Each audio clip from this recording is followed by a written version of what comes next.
but I don't go around dropping the D-bomb, partly because, well, I don't want it. Anyway, so the problem is being a scientist and introducing yourself to people. Because for many, many, many years, I actually worked in cloning. But I would introduce myself to people and go, "Hi there," and they go, "Hi, what's your name?" "Andrew." "Yeah." It's like, "Oh, what do you do?" "I'm a scientist." "Ooh, what kind of science?" "Oh, I work in cloning." And I swear, the number of people who say, "Ooh, could you clone me?" And they think to themselves, "Wow, that is the most original joke ever."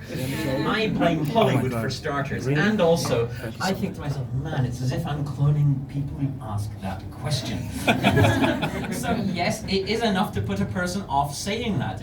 In fact, then, after all, yes, I work in cloning, which I don't clone whole animals. Dolly the sheep, very famous, very lovely, but no.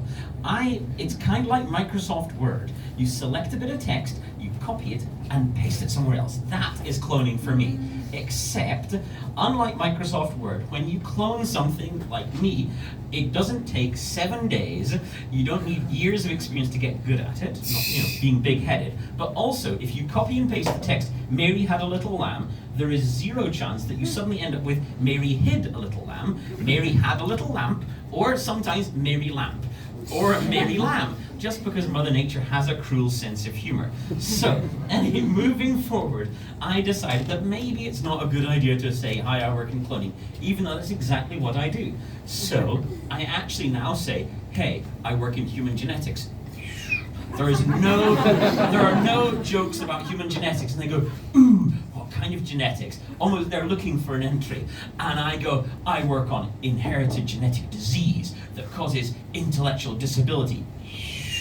Similarly, there's no jokes about that. Nobody wants to make a joke about that. And you may be wondering, okay, so how does this all work? Well, we find out about a new human genetic mutation, and we recreate it in fruit flies. Because after all, we can't exactly make, sort of patients that are human run through mazes and do various humiliating things. So instead, we get a whole bunch of fruit flies, and we've actually made them intellectually disabled. Exactly. I can see where all your minds have gone. Fruit flies are not exactly intellectuals to begin with, and yet we've managed to make them dumber. These fruit flies are the intellectual equivalent of a toddler, that they don't know when it's bedtime. You turn off the lights, they're still jumping around the place the whole time.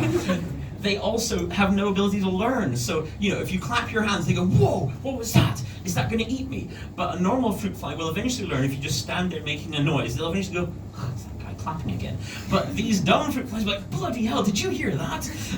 Again and again and again. So, this is the kind of intellectual level we're dealing with. But, you don't need very many permits to work on fruit flies. If you happen to kill 1,000 fruit flies, then that's Tuesday. But if you kill 1,000 mice, you better have a crap ton of permits. If you actually inconvenience 5 mice, you better have a lot of permits. Anyway, but then in the course of my research, in fact, some of my group are actually here in the audience.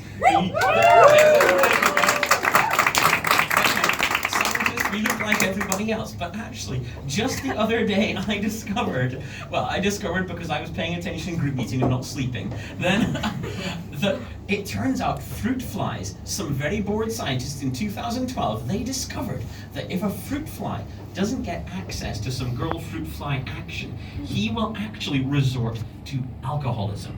Yes, they gave him a choice between a sugar solution or a sugar solution with a bit of alcohol in it. If the Drosophila had just had them, that's the technical term for a fruit fly, by the way. If he had just had himself some lady action, then he just thinks, "I need some sugar, I'm going to replace my energy right there." But if, however, the Drosophila had just been kept in a vial with a load of other males, I'm like, "Where are the girls? Where are the girls? Where are the damn girls?" You put them into this area, they head right for the booze. Golly, they clearly have more in common with us than I thought. And I remember telling this to my wife. I said, "Hey, frustrated fruit flies, you know what they do? They resort to alcoholism." And you know what my wife said, my loving wife, who I've been married to for quite a few years? "So, are you telling me you're part fruit fly?" You guys, thank you very much. You've been wonderful.